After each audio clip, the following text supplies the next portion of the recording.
நிகழ்ச்சிக்கு அடுத்ததாக அரசு அவர்கள் மேடைப்பள்ளி பெருமங்கலம் வெங்கடேஷ் அவர்கள் பேச அழைக்கிறேன்.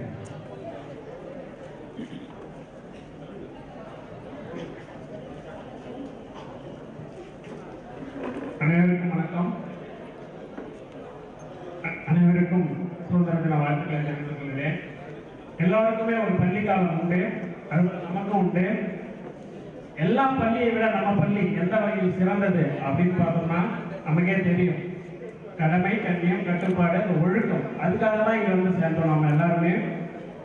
இன்னைக்கு அரசு பள்ளிகளில் கலை திருவிழா கொண்டாடுறோம் இல்லையா? அன்னைக்கு 30 ஆண்டுகளுக்கு முன்பே இங்க பார்த்தீங்கன்னா மாதம் கலை திருவிழா நடக்கும், ஆண்டு விழா நடக்கும், ஆங்கில மன்றங்கள் நடக்கும். அதே போல இப்ப ஹவுஸ் சிஸ்டம்லாம் இப்ப நீங்க கவர்மெண்ட் ஸ்கூல்ல ஒர்க் பண்றவங்களுக்கு தெரியும். ஹவுஸ் சிஸ்டம் அப்படின்னு சொல்லிட்டு ஸ்போர்ட்ஸ் எல்லாம் இது பண்ணி டீம் கிரியேட் பண்ணி நான் சொல்றேன். அந்த ஹவுஸ் சிஸ்டம்லாம் 1997, 98 இங்கே உருவாக்கப்பட்டது. இந்த பள்ளி எந்த வகையில் தனித்துவமானது என்றால், அந்த காலகட்டத்திலே வறுமையில் இருந்த மாணவர்களுக்கு ஒரு கலங்கரை விளக்கமாக இருந்த பள்ளி. ஒவ்வொரு பேட்சிலும் ஒவ்வொரு கிராமத்திலும் பார்த்தீங்கன்னா 15 to 20 மாணவர்கள் குறைந்தபட்சம் இன்றைக்கு அரசு பள்ளிகளிலோ அல்லது நல்ல நிலைமைகளோ இருப்பார்கள். அதுக்கு காரணம் இந்த பள்ளி. இந்த பள்ளி ஆசிரியர்களுடைய அர்ப்பணிப்பும் உழைப்பும் அந்த தியாக மனப்பான்மையில் தான் நம்மளை இந்த நிலைமைக்கு கொண்டு வந்துருது. அதே போல இந்த பள்ளியிலிருந்து படித்த ஆசிரியர்களா இருக்கிற எங்க செட்ல பாத்தீங்கன்னா ஒரு 20 பேர் இருக்கிறோம் ஆசிரியர்களா. எங்க செட்ல மட்டும் 2001 மட்டுமே. அந்த ஆசிரியர்கள் இங்கிருந்து உருவான அனைத்து ஆசிரியர்களும் அந்தந்த பள்ளியிலும் அவர்கள் பணியாற்றும் பள்ளிகளில் அவர்கள் தான் முதன்மையானவர்கள், நாங்கள் தான் முதன்மையானவர்களாக இருக்கிறோம். இந்த பண்பை நாங்கள் எங்க கத்துக்கிட்டோம் அப்படின்னா இந்த பள்ளிக்கூடத்துல.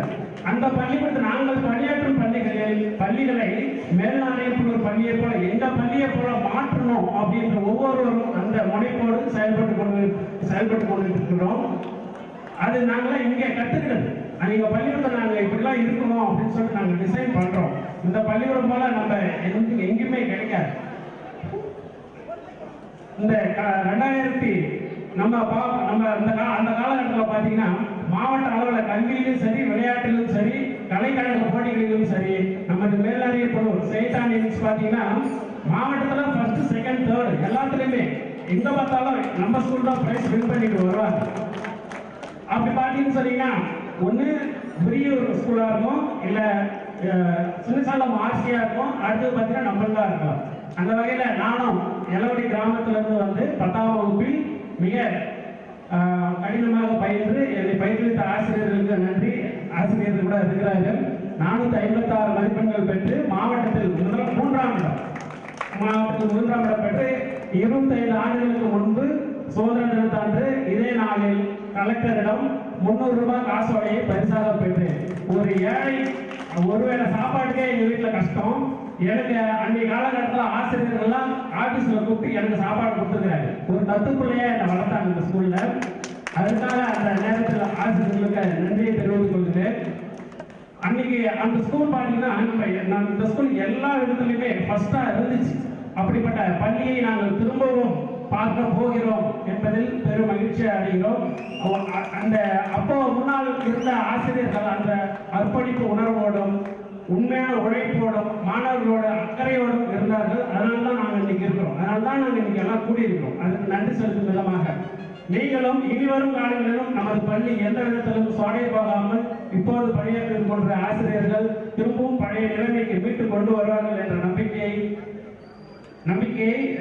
ஏற்படுத்திக் கொள்ள எதிர்பார்க்கிறேன். கண்டிப்பா திரும்பவும் பழைய நிலைமைக்கு வரும் அப்படின்றத எதிர்பார்க்கிறோம். நம்மளுடைய எதிர்பார்ப்பா இருக்குது. கண்டிப்பா அதுக்கான முயற்சிகள் இப்போ பார்த்தீங்கன்னா நடுவில் ஸ்ட்ரென்த்லாம் நிறைய குறைஞ்சிருந்துச்சு. இப்போ பார்த்தீங்கன்னா 1400 மேலே வந்துருச்சு. எங்க பார்த்தாலும் நிறைய பசங்க இங்க வந்து சேர்ந்துருக்காங்க. அந்த திரும்ப பழைய ஃபார்முக்கு நாம வந்துட்டோம். திரும்பவும் நம்ம ஒரு ரீயூனியன் ஆகிருக்கிறோம். நாம திரும்பவும் நம்ம அந்த ஸ்கூலை திரும்ப பழைய நிலைமை கொண்டு வந்து நம்மளால் முடிந்த உதவிகளை செய்வோம். என்னுடைய வாழ்க்கையில் நடந்த சின்ன ஒரு சம்பவத்தை மட்டும் சொல்லிக்கொண்டு விடைபெறுகிறேன். 10ஆம் வகுப்பில் நான் அவ்வளவு மதிப்பெண்கள் பெற்றிருந்தாலும் 11ஆம் வகுப்பில் சேர்வதற்கு என்னிடம் பணம் இல்லை. என்னோட பயின்ற மாணவர்கள் அனைவரும் 11ஆம் வகுப்பில் சேர்ந்து விட்டனர். நான் மட்டும் சென்னைக்கு வேலைக்கு போயிட்டேன். ஏன்னா இங்க வறுமை கஷ்டம்.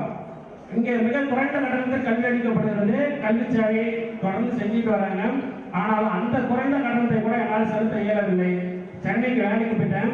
அப்ப சாமியார் அனுப்புறாரு, ஏன் அந்த வெங்கடேசன் பையன் ஏன் வந்து இன்னும் சேரல அப்படின்னு சொல்லிட்டு. அது மற்ற மாணவர்கள் சொல்றாங்க அவன் காசு இல்லாதனால வந்து சேரலன்னு சொல்லிட்டு. அப்ப சாமியார் என்ன பண்றாரு, பசங்க சொல்லி அவன்கிட்ட யார் காசு கேட்டா ஃபர்ஸ்ட் ஸ்கூல்ல வந்து சேர சொல்லு அப்படின்னு சொல்லிட்டு மாணவர்கிட்ட சொல்லி அனுப்புறாங்க. நான் நேராக போய் சாமியாரை போயிட்டு சர்ச்சில் பார்க்குறேன். ஏப்பா நீ இவ்வளோ நாள் சேரன்றாரு, ஐயா பணம் இல்லை அப்படின்னு சொல்லி எங்கள் தாத்தாவை கூட்டிகிட்டு வரேன். அப்போ உன்னிட்ட யார் காசு கேட்டா நீ சேர்ந்துக்கோ அப்படின்னு சொல்லிட்டாரு. அப்பயும் நான் சும்மா சேரோடான்ட்டு நான் வேலை செஞ்சு எடுத்திருந்த ஒரு 1000 ரூபாய் காசை ஃபீஸாக கட்டிட்டு அந்த 2 வருஷமும் எனக்கு ஸ்காலர்ஷிப்பு மற்ற ஆசிரியர்கள்லாம் துணையாக இருந்து என்னை ஒரு நிலைமைக்கு ஆடினாங்க.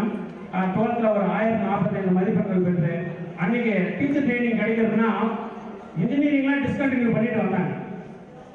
இன்ஜினியரிங் டிஸ்கண்டினியூ பண்ணால் பிடிஎஸ்லாம் டிஸ்கண்டினியூ பண்ணிட்டு வந்தாங்க. 970 மார்க் இருந்தால் தான் டீச்சர் ட்ரைனிங்கே கிடைக்கும்.